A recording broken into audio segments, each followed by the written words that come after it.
இப்போ நீங்க எப்பவாவது சின்ன குழந்தைகள் விளையாடுறத கவனிச்சிருக்கீங்களா? அதாவது ஒரு குறிப்பிட்ட விளையாட்ட அவங்க திரும்ப திரும்ப செய்வாங்க. அந்த சுத்தி சுத்தி விளையாடுறத சொல்றீங்களா? ஆ, அதேதான். கைகள நல்லா விரிச்சுக்கிட்டு, தங்கள தாங்களே ரொம்ப வேகமா சுத்திட்டே இருப்பாங்க. நல்லா தல சுத்தி, நிலை தடுமாறி கீழ விழும் வரை அத செய்வாங்க. விழுந்த பிறகும் கூட பாத்தீங்கன்னா சத்தமா சிரிப்பாங்க. கண்டிப்பா. இல்லனா சில குழந்தைகள் தங்களோட மூச்ச புடிச்சுக்கிட்டு, முகமெல்லாம் சிவந்து ஒரு மாரி மயக்க நிலைக்கு செல்லும் வரை விளையாடுவாங்க. ஹம். இத பெரியவங்களான நாம பாத்துட்டு, குழந்தைங்க ஏதோ ஜாலியா விளையாடுறாங்க அப்படின்னு ரொம்ப சாதாரணமா நினைச்சுக்கிறோம். ஆனா 1972ஆம் வருஷம் வெளிவந்த ஒரு புரட்சிகரமான புத்தகம் இத பத்தி ஒரு அதிரடியான கருத்தை முன்வைக்குது. ஆமா, ஆண்ட்ரூ வெயில் எழுதின தி நேச்சுரல் மைண்ட் புத்தகம் தானே? சரியா சொன்னீங்க. அதாவது அந்த குழந்தைங்க பண்றது வெறும் குழந்தைத்தனமான விளையாட்டு கிடையாது. மனிதன் தனது நனவு நிலைய அதாவது கான்ஷியஸ்னஸ மாற்றுவதற்காக செய்யும் முதல் தேடல் அது அப்படின்னு அந்த புத்தகம் சொல்லுது. இது ரொம்ப சுவாரஸ்யமான ஒரு ஆரம்பம். சொல்லப்போனா மனித நனவு நிலை மற்றும் போதைப்பொருள் பயன்பாடு குறித்த நம்மளோட ஒட்டுமொத்த பார்வையுமே தலைகீழாக புரட்டி போட்ட ஒரு சிந்தனை இது. அந்த மாற்று சிந்தனையை ஆராயும் இந்த ஆழமான அலசலுக்கு உங்களை வரவேற்கிறோம். இன்று நாம விவாதிக்கப் போவது பல தசாப்தங்களாக நம்ம ஒட்டுமொத்த மனித சமுதாயத்தையும் பெரும் குழப்பத்தில் ஆழ்த்தியுள்ள ஒரு விஷயத்தை பத்தி தான். அதாவது போதைப் பொருட்கள் மற்றும் மனித மனதின் விசித்திரமான செயல்பாடுகள் பற்றிய ஒரு முற்றிலும் புதிய பார்வையை தான் உங்களுக்காக இன்று நாம அலச போறோம். ஆமா, இதற்காக நாம எடுத்துக்கிட்ட மூலப்பொருள் நீங்க முன்னாடி சொன்ன அதே ஆண்ட்ரூ வைல் எழுதிய புகழ்பெற்ற தி நேச்சுரல் மைண்ட் புத்தகத்தின் குறிப்புகள் தான். இந்த ஆழமான அலசலின் முக்கிய நோக்கமே ஒரு பெரிய சிந்தனை மாற்றத்தை உருவாக்குறது தான். கண்டிப்பா. போதைப் பொருள் பயன்பாடு அப்படிங்கறத ஒரு குற்றமாகவோ இல்ல ஒரு சமூக சீர்கேடாகவோ மட்டுமே பார்க்கற அந்த லென்ஸ கொஞ்சம் கழற்றி வச்சுட்டு, அது மனித மூளையின் உள்ளார்ந்த இயற்கையான ஒரு உந்துதல் அப்படிங்கிற புத்தகத்தின் ஆழமான கருத்தை உங்களுக்கு புரிய வைக்கிறதா நம்ம மிஷன். இந்த புத்தகம் ஏன் இவ்வளவு முக்கியமானது அப்படின்னா, அது இந்த பிரச்சனையை அணுகும் விதமே முற்றிலும் வேறு மாதிரி இருக்கு. ஆண்ட்ரூ வெயில் ஒரு விஷயத்த மிக தெளிவாக வாதிடுறார். என்ன சொல்றார்? மனிதர்களுக்கு இப்போ எப்படி பசி எடுக்குதோ, எப்படி தூக்கம் வருதோ, அதே அளவுக்கு இயற்கையான உயிரியல் ரீதியான ஒரு உந்துதல் தான் நமது சாதாரண விழிப்பு நிலையிலிருந்து தப்பித்து வேறு ஒரு நனவு நிலைக்கு செல்ல துடிப்பது அப்படின்னு சொல்றார். ஒரு நிமிஷம். இப்போ பசியும் தூக்கமும் நம்மள உயிர் வாழ வைக்கும் விஷயங்கள். அது பரிணாம வளர்ச்சியில ரொம்ப அவசியமானது. உண்மைதான். ஆனா திடீரென்று மூளையோட செயல்பாட்டை மாற்றி ஒரு மயக்க நிலைக்கோ அல்லது ஒரு மாற்று நிலைக்கோ செல்வது, அது எப்படி ஒரு இயற்கையான உந்துதலாக இருக்க முடியும்? இதுக்கு வரலாற்று ரீதியாக ஏதாவது ஆதாரங்கள் இருக்கா? நிச்சயமாக இருக்கு. நீங்க மனித குல வரலாற்றை எடுத்துக்கிட்டீங்கன்னா, உலகத்துல உள்ள அத்தனை சமூகங்களும் கலாச்சாரங்களும் தங்களோட நனவு நிலையை மாற்றுவதற்கான ஏதோ ஒரு தாவரத்தையோ அல்லது பொருளையும் கண்டுபிடிச்சு பயன்படுத்தி வந்திருக்காங்க. ஓஹோ, எல்லா சமூகங்களுமா? ஆமா, ஆதிகால பழங்குடியினர் முதல் இன்றைய நவீன சமூகம் வரை இது தொடர்கிறது. ஆனா இதுல உலக வரலாற்றிலேயே ஒரே ஒரு விதிவிலக்கு இருக்கு.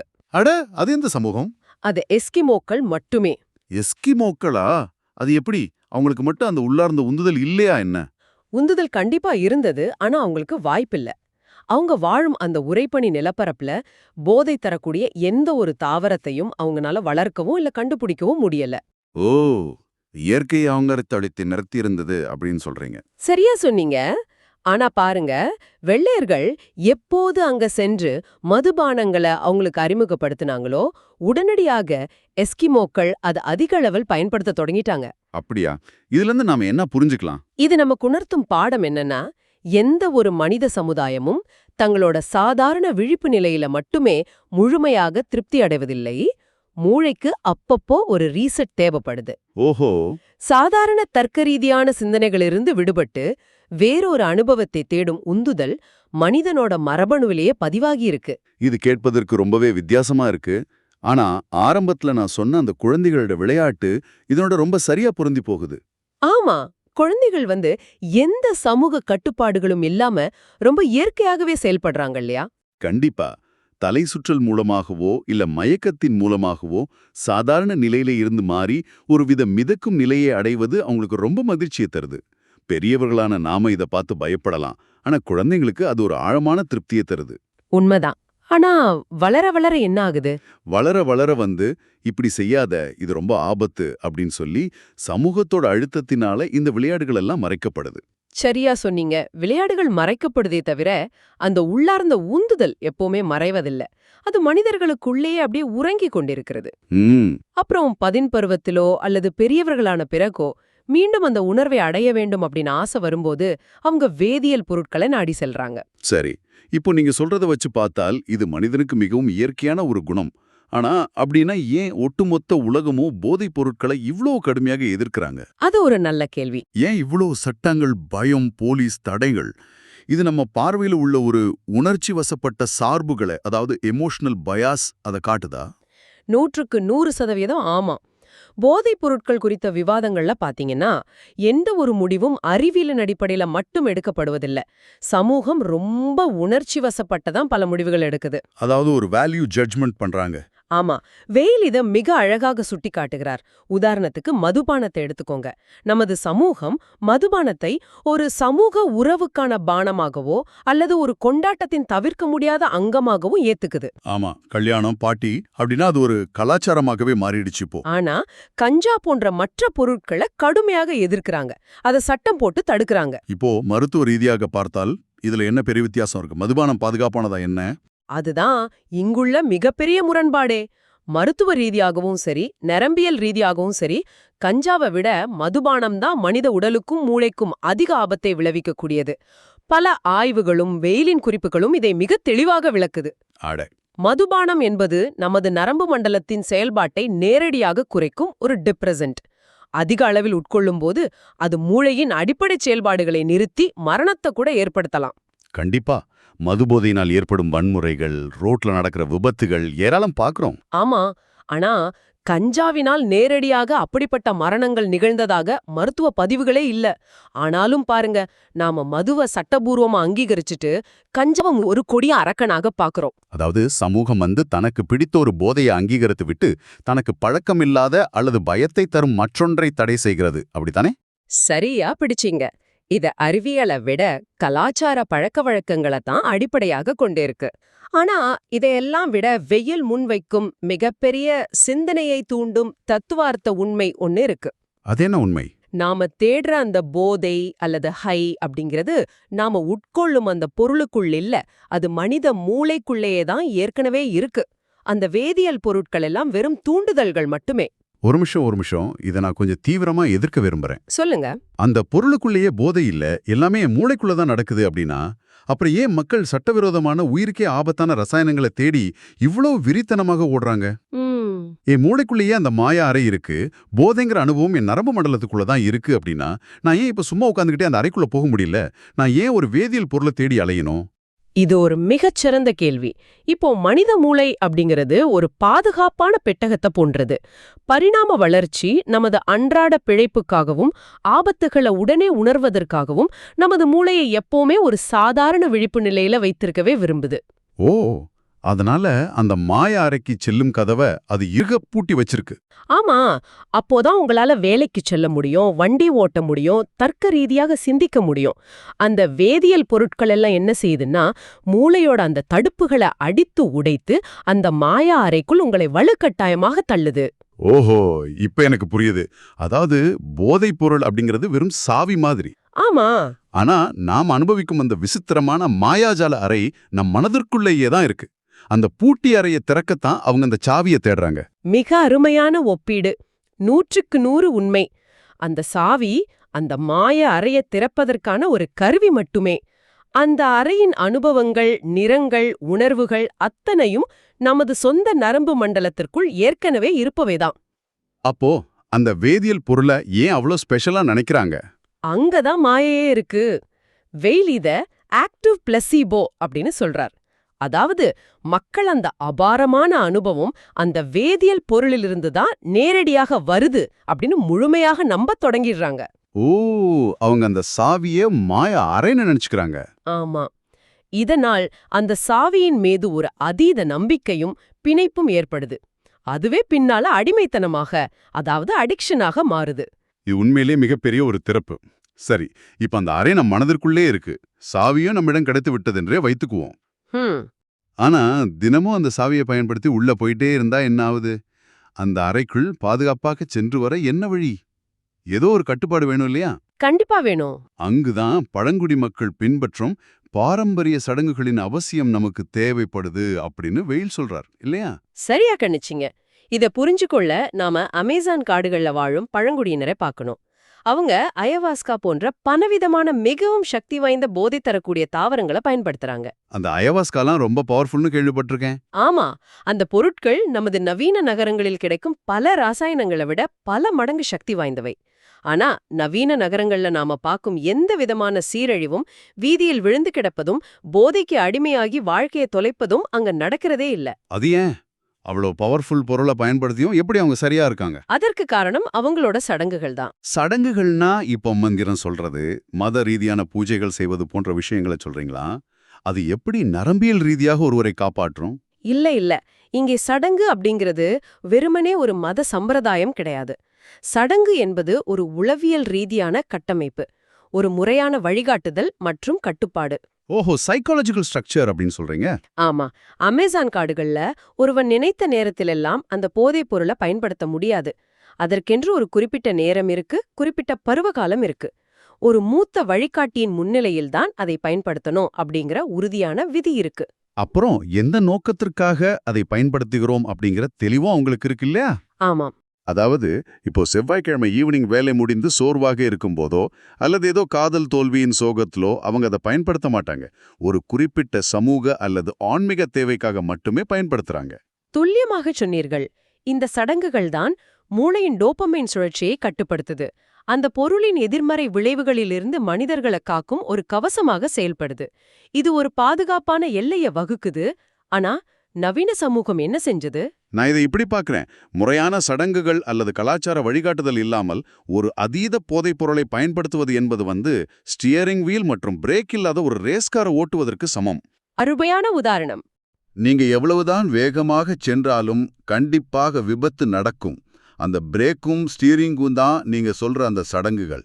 ஆனா நமது சமூகம் என்ன செஞ்சதுன்னா, அந்த காரின் பிரேக்கையும் ஸ்டீரிங்கையும் சரி செய்வதற்கு பதிலாக கார் ஓட்டுவதே சட்டப்படி குற்றம் அப்படின்னு அறிவிச்சிடுச்சு. மிகச்சரியான ஒப்புமை. ஏன் சமூகம் அப்படி செய்ததற்குன்னு வெயில் ஒரு நரம்பியல் சார்ந்த விளக்கத்தை தர்றார். அவர் மனித சிந்தனைய 2 வகையா பிரிக்கிறார்.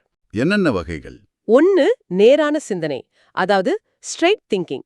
இது நமது ஈகோ, தர்க்கம், பகுத்தறிவு மற்றும் புற உலகை சார்ந்தது. பள்ளி, வேலை, சட்டம் என்று நவீன சமூகம் முழுவதுமாக இந்த நேரான சிந்தனையை மட்டுமே நம்பி இயங்குது. ஓகே, அப்போ ரெண்டாவது? மற்றொன்று மாற்றப்பட்ட சிந்தனை, அதாவது ஸ்டோன் திங்கிங். இது உள்ளுணர்வு, ஆழ்மனம், கற்பனை மற்றும் முழுமை சார்ந்தது. ஒரு நிமிஷம், அப்படியென்றால் மாற்றப்பட்ட சிந்தனை என்பது ஒரு வகையான மாயை இல்லையா? அது நிஜ வாழ்க்கைக்கு எப்படி உதவும்? அது மாயை அல்ல. நீங்க பகல் கனவு காண்பது, உங்களுக்கு பிடித்த இசையில் ஆழமாக லயித்து சுற்றி இருப்பதையே மறப்பது, தியானம் செய்வது, அல்லது ஓட்டப்பந்தய வீரர்கள் உணரும் அந்த ரன்னர்ஸ் ஹை, இது எல்லாமே இந்த மாற்றப்பட்ட சிந்தனைக்கான உதாரணங்கள் தான். ஓ, அதெல்லாம் கூட ஸ்டோன்டு திங்கிங் தானா? ஆமா, ஒரு சிறந்த கலைப்படைப்பு அல்லது ஒரு புதிய கண்டுபிடிப்பு பெரும்பாலும் இந்த சிந்தனை நிலையிலிருந்து தான் பிறக்குது. ஆனா நமது சமூகம் மனிதர்கள் எப்போதுமே நேரான சிந்தனையில், அதாவது ஒரு எந்திரம் போலவே இருக்கணும் அப்படின்னு எதிர்பார்க்குது. உள்ளுணர்வுக்கு எந்த மதிப்பும் நம்ம சமூகம் தர்றதில்ல. சரியா சொன்னீங்க. இதனால் மனிதர்கள் தங்களின் இந்த இயற்கையான சிந்தனை மாற்றத்தை சுதந்திரமாக அனுபவிக்க முடியாம மூச்சு திணறாங்க. அதனாலதான் ரகசியமாக வேதியியல் பொருட்களை நாடி போறாங்க. இப்ப எனக்கு நல்லா புரியுது. மனிதனின் இயற்கையான உந்துதலான இந்த மாற்றப்பட்ட சிந்தனையை நவீன சமூகம் ஒரு நோயாகவோ அல்லது குற்றமாகவோ பார்ப்பதால் தான் இத்தனை பிரச்சனைகளும் வருது. ஆமா, இது நம்மை அடுத்த ஒரு முக்கியமான பகுதிக்கு கொண்டு செல்லுது. அதாவது, நமது சட்டங்கள் ஏன் தோற்று போகின்றன, உண்மையான தீர்வுதான் என்ன அப்படிங்கிற கேள்வி. நீங்களே கொஞ்சம் யோசித்து பாருங்க. நாம போதைப் பொருட்களை ஒழிக்க இப்ப என்ன பண்றோம்? சட்டங்களை கடுமையாக்குறோம், காவல்துறையை குவிக்கிறோம், சிறையில் அடைக்கிறோம், அல்லது பள்ளிகளில் ரொம்ப பயமுறுத்தும் வகையான கல்வியை வழங்குறோம். இதெல்லாம் ஏன் படுதோல்வி அடையுது? ஏனென்றால் ஒரு மனிதனின் உயிரியல் ரீதியான அக உலகத் தேவையை புற உலகச் சட்டங்களால் கண்டிப்பா கட்டுப்படுத்த முடியாது. பசியை கட்டுப்படுத்த சட்டம் போட்டால் அது எப்படி ஒரு முட்டாள்தனமா இருக்குமோ அது போலதான் இதுவும். சரி, சட்டம்தான் வேலை செய்யவில்லை. மருத்துவ உலகம் இத ஒரு நோயாக பார்த்து சிகிச்சை அளிக்குதே. எப்படிப்பட்ட சிகிச்சை? இப்போ மெத்தடான் அல்லது ரீஹாப் மையங்கள் போன்ற மருத்துவ தீர்வுகள் இருக்கு. அவை இதிலிருந்து மீண்டு வர உதவுதில்லையா? வெயிலின் பார்வையில் மெத்தடான் அல்லது சினனான் போன்ற மாற்று மருத்துவ முறைகள் கூட முழுமையான தீர்வை தருவதில்லை. ஏனென்றால் அவை அடிப்படை பிரச்சனைய புரிஞ்சு கொள்ளவே இல்லை. அப்படியா? ஏன்? அவையும் போதைப்பொருள் பழக்கத்தை ஒரு நோய் அல்லது வேதியியல் குறைபாடு அப்படிங்கிற கோணத்திலேயே பார்க்கின்றன. ஒரு சட்டவிரோதமான ரசாயனத்திற்கு பதிலாக அரசாங்கம் அங்கீகரித்த இன்னொரு ரசாயனத்தை நோயாளிக்கு கொடுக்கறாங்க. ஓ, மெத்தடான் அப்படிங்கிறது இன்னொரு கெமிக்கல் தான் இல்லையா? ஆமா. இல்லனா நீ இனிமேல் எந்த போதைப் பொருளையும் தொடவே கூடாது அப்படின்னு கட்டாயமாக முற்றிலும் தவிர்ப்பதை திணிக்கிறாங்க. இங்கே மனிதனின் அந்த நனவு நிலை மாற்றத்திற்கான இயற்கையான உந்துதல் ஏற்றுக்கொள்ளப்படவே இல்லை. இதை நான் எப்படி புரிஞ்சுக்கிறேன்னா, ஒருவன் எனக்கு ரொம்ப பசிக்கிறது அப்படின்னு சொல்றான். நாம் என்ன செய்றோம்? பசி என்பது ஒரு நோய், நீ இனிமேல் சமைத்து சாப்பிடவே கூடாது அப்படின்னு சொல்லிட்டு அவனுக்கு வாழ்நாள் முழுவதும் ஐவி ட்ரிப் மூலமா குளுக்கோஸ் ஏற்றுவது போல இருக்கு. அவனுக்கு ஆரோக்கியமா எப்படி சமைக்க கட்டுத்தருவது அப்படின்னு நாம யோசிக்கிறதே இல்ல, அப்படித்தானே? மிக துல்லியமான உதாரணம். சட்டங்களை கடுமையாக்கும்போது அது கள்ளச்சந்தையை உருவாக்குது, குற்றங்களை சுவாரஸ்யமாக்குது. அது எரியிற நெருப்ப பெட்ரோலை ஊற்றுவது போல. ஆமா, மருத்துவமோ அதை ஒரு நோய் அப்படின்னு முத்திரை குத்துது. உண்மையான தீர்வு இது இரண்டுமே கிடையாது. உண்மையான தீர்வு என்பது நமது சிந்தனை மாதிரிகளை மாற்றுவதில்தான் உள்ளது அப்படின்னு வெயில் சொல்றார். சிந்தனை மாதிரிகளை மாற்றுவதா? அதாவது மென்டல் மாடல்ஸ். அது எப்படி சாத்தியம்? நாம் என்ன செய்யணும் அப்படின்னு அவர் சொல்றார். முதலில் மனிதர்களின் இந்த நனவு நிலை மாற்றத்திற்கான உந்துதலை நாம ஒரு குற்றமாகவோ நோயாகவோ பார்ப்பதை முற்றிலும் நிறுத்த வேண்டும். அதை ஒரு இயற்கையான குணமாக ஏற்றுக்கொள்ளணும். ஓகே, அந்த பசி தூக்க மாதிரி இதையும் ஏத்துக்கணும். இரண்டாவதாக, இந்த உந்துதலை பூர்த்தி செய்ய அந்த மாய அறையை திறக்க வேதியியல் பொருட்கள் மட்டும்தான் ஒரே வழி அப்படிங்கிற மாயையை உடைக்க வேண்டும். அது எப்படி? வேற என்ன வழி இருக்கு? அவர்களுக்கு தியானம், யோகா, ஆழ்நிலை மூச்சுப் பயிற்சி போன்ற எந்த பொருளின் துணையும் இல்லாத பாதுகாப்பான நனவு நிலை மாற்றங்களுக்கு முன்னேற நாம வழிகாட்டணும். நான் ட்ரக் மெத்தட்ஸ் அப்படின்னு இதை சொல்லலாம். அதாவது நனவு நிலையை மாற்றுவது, அந்த மாய அறைக்குள் நுழைவது தவறே கிடையாது. ஆனா அதற்காக ரசாயனங்களை சார்ந்து இருப்பது, அந்த கதவை வன்முறையா உடைத்து உள்ளே செல்வதுதான் பிரச்சனை அப்படின்னா உங்களுக்கு புரிய வைக்க வேண்டும். ஆமா, ஒரு மனிதன் தியானத்தின் மூலமாகவோ அல்லது வேறொரு இயற்கையான கலையின் மூலமாகவோ அந்த மாய அறையை திறக்க கற்றுக்கொண்டால் அவனுக்கு அந்த வேதியியல் சாவியின் தேவையே இருக்காது. இது ரொம்ப பெரிய விஷயம். கண்டிப்பா. இந்த மனமாற்றத்தை அரசாங்கமோ காவல்துறையோ துப்பாக்கியை காட்டி கண்டிப்பா கொண்டு வர முடியாது. இது தனி மனித அளவிலும் நமது கலாச்சாரத்திலும் இயற்கையாக மட்டுமே நிகழ வேண்டிய ஒரு மாற்றம். இன்று நாம விவாதித்த இந்த விஷயங்கள் உண்மையிலே நம் சிந்தனையை உலுக்கக்கூடியவை. இன்று நாம் செய்த இந்த ஆழமான அலசலின் முக்கிய சாராம்சத்தை இப்ப நான் தொகுத்து பார்க்க விரும்புறேன். சொல்லுன. பல தசாப்தங்களாக நாம் நினைச்சு கொண்டிருப்பது போல மனிதர்கள் அடிப்படையில் வேதியியல் பொருட்களை தேடி அலையவில்லை. அவங்க தங்களின் சொந்த மனதின் ஆழமான அறிவுக்கு அப்பாற்பட்ட பகுதிகளை தொடர்பு கொள்ளவே துடிக்கிறார்கள். உண்மை. அந்த தேடலுக்கான ஒரு தவறான, மிகவும் ஆபத்தான குறுக்கு வழிதான் இந்த வேதியியல் பொருட்கள். மிக சரியாக சொன்னீங்க. மனிதனின் நரம்பு மண்டலத்தின் முழுமையான பயன்பாட்டிற்கு இந்த நனவு நிலை மாற்றங்கள் மிகவும் அவசியமானவை. அதை அழிப்பதற்கு பதிலாக அதை சரியான வழியில் புரிந்து கொண்டு வழிநடத்த கற்றுக்கொள்ள வேண்டும். கண்டிப்பா. இறுதியாக, இந்த விவாதத்தில் நேரடியாக இடம்பெறாத, ஆனால் நாம் ஒவ்வொருவரும் சிந்திக்க வேண்டிய ஒரு ஆழமான கேள்வியை உங்களிடம் கேட்டு இந்த ஆழமான அலசலை நிறைவு செய்ய விரும்புகிறேன். கொஞ்சம் அமைதியாக யோசித்து பாருங்கள். ஒருவேளை போதைப் பொருட்கள் மீது இந்த நவீன சமூகம் இவ்வளவு அதீத அச்சம் காட்டுகிறதே, அது உண்மையிலேயே அந்த வேதியியல் பொருட்களால் ஏற்படும் உடல்நல பாதிப்பின் மீதான அச்சம்தானா? அல்லது நமது சொந்த ஆழ்மனதின் மீதும் பல ஆண்டுகளாக நாம் மிகவும் சிரமப்பட்டு கட்டிக்காத்து வரும் நமது ஈகோ தன் கட்டுப்பாட்டை எங்காவது இழந்து விடுமோ என்ற பயத்தின் வெளிப்பாடுதானா இந்த அதீத அச்சம்? ரொம்ப ஆழமான கேள்வி இது. உங்கள் அன்றாட வாழ்க்கையில் பகல் கனவு காண்பதன் மூலமாகவோ அல்லது உங்களுக்கு பிடித்த இசையில் உங்களை நீங்களே தொலைப்பதன் மூலமாகவோ நீங்கள் எப்படி உங்கள் நனவு நிலையை இயற்கையாக மாற்றிக்கொள்கிறீர்கள் என்பதை சிந்தித்துப் பாருங்கள். அந்த உண்மையான மாய அறை உங்களுக்குள் தான் இருக்கிறது. இவ்வளவு நேரம் கேட்டதுக்கு ரொம்ப நன்றி. இந்த Tamil voice reads channel monetization இல்லாம தான் நடக்குது. இந்த ஆடியோ புத்தகம் உங்களுக்கு பயன் தருது அப்படின்னு நீங்க நினைத்தால் இந்த முயற்சி தொடர்ந்து போக உங்க ஆதரவு மிகவும் உதவும். ஆமா, கண்டிப்பா. என்னுடைய இந்த முயற்சிக்கு நன்கொடை அளிக்க விருப்பம் இருந்தால் டிஸ்கிரிப்ஷன்ல கொடுக்கப்பட்டுள்ள UPI ஐடி மூலம் வழங்கலாம். உங்களால் முடிந்த அளவு போதும். ஏன்னா சிறிய ஆதரவும் ஒரு பெரிய உதவிதான். இந்த வீடியோ உங்களுக்கு பயனுள்ளதாக இருந்தால் சப்ஸ்கிரைப் பண்ணுங்க, மற்றவர்களுக்கும் பகிர்ந்து கொள்ளுங்கள். இந்த கருத்துக்கள் அவர்களுக்கும் தேவையாக இருக்கலாம். லைக் பண்ணுங்க, உங்க கருத்துக்களை கமெண்ட்ல பகிருங்கள். மனப்பூர்வமான நன்றி.